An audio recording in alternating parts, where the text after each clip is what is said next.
Assalamualaikum warahmatullahi wabarakatuh. Nama saya Muhammad Rifki Novel Abdillah dari kelas Teknologi Informasi 1C dengan nomor induk mahasiswa 203307073 Politeknik Negeri Madiun. Nah, di sini saya akan menjelaskan tentang perbedaan aliran sistem informasi lama dan baru pada sistem informasi penjualan komputer. Dan pembahasannya yaitu pertama, diagram ASI lama, kedua, kekurangan diagram ASI lama, dan ketiga, diagram ASI baru, dan keempat, kelebihan diagram ASI baru, yang terakhir yaitu yang kelima, kesimpulan. Pada diagram ASI lama yaitu pada tabel pelanggan datang ke toko dan menanyakan produk yang ingin dibeli, dan pada saat itu juga pelayan toko membantu mencarikan barang. Setelah mencarikan barang, pelanggan pergi ke kasir dan mengisi data barang, data pelanggan, dan data transaksi penjualan. Data itu akan diberikan kepada kasir dan diolah menjadi 3, yaitu laporan penjualan per periode, data pelanggan, dan faktor penjualan.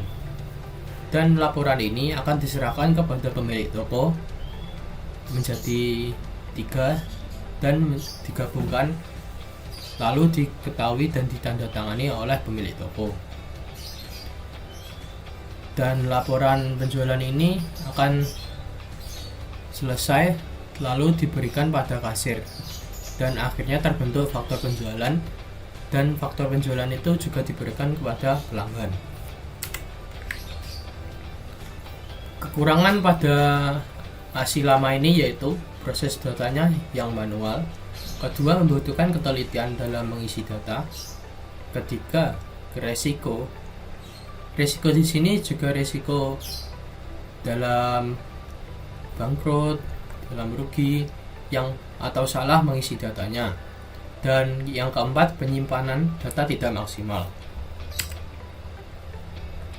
Nah, pada diagram ASI baru, tapi ini yang offline. Hanya perbedaannya yaitu pada pengolahan datanya saja.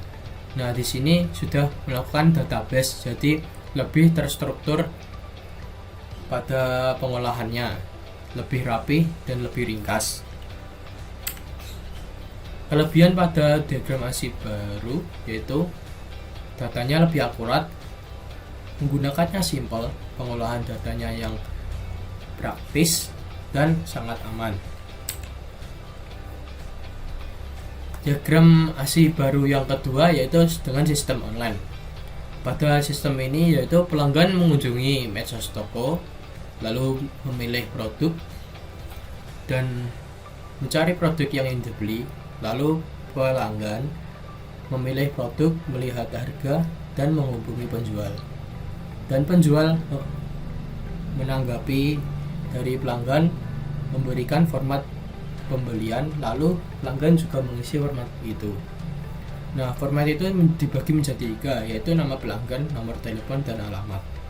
Dan data-data itu akan diserahkan kepada penjual juga.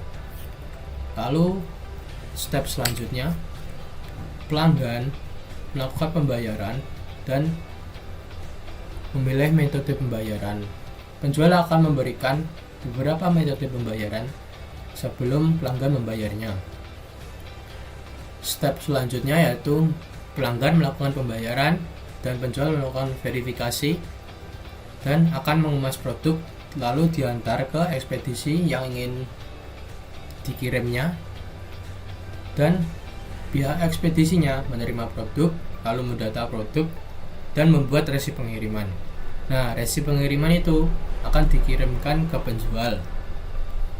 Setelah dikirimkan penjual akan mengkonfirmasinya, lalu akan mengirim laporan ke pelanggan. Pada pihak ekspedisi, setelah resi pengirimannya lalu mengirimkan produk, lalu sampai di rumah pelanggannya, lalu produk akan diterima oleh pelanggan. Wah, pelanggan di sini bisa mengkonfirmasinya. Setelah mengkonfirmasinya, pelanggan bisa memberikan kesan pada produk yang tersebut, apakah rusak, apakah bagus, dan macam-macamnya. Setelah memberikan kesan penjual akan menerima konfirmasinya dan selesai. Kelebihan pada diagram ASI baru yang tipe online ini adalah waktunya fleksibel, otomatis dan praktis. Nah, otomatis dan praktis yaitu menggunakan HP saja atau laptop. Nah, yang ketiga, stok selalu tersedia. Ya mungkin di toko-toko offline kadang stoknya kosong dan membutuhkan waktu mengirimnya. Pada yang keempat yaitu tidak perlu banyak administrator, yaitu dengan cukup beberapa admin saja bisa mengelolanya. Kesimpulannya yaitu sistem informasi baru dapat mempermudah pekerjaan dari yang sulit menjadi simpel, dan ada beberapa fungsi lainnya yaitu di dalamnya segi keakuratan data dan keamanan data. Nah, sekian dari presentasi saya. Jika ada kurang lebihnya mohon dimaafkan, dan jika ada pertanyaan silakan hubungi Facebook atau Instagram atau WhatsApp. Terima kasih. Wassalamualaikum warahmatullahi wabarakatuh.